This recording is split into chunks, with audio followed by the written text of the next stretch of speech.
language of FORA. FORA is not only the island, it's the language. True. How did the language die?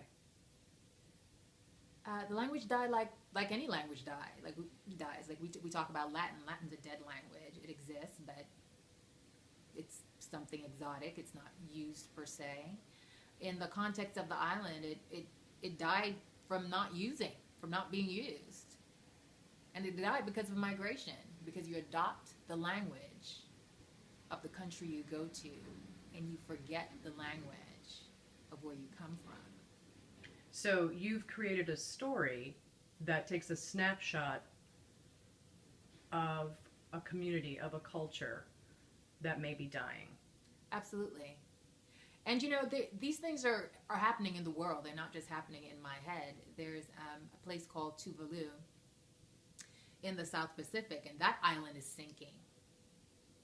And there's still people there who won't leave, and it's actually referenced in the show. So this is the thing that happens. Languages disappear all the time. You know, you'll hear, I think it was somewhere in South America, I heard there were only 2 people who spoke this particular language, but they refused to speak it to each other because they don't get along.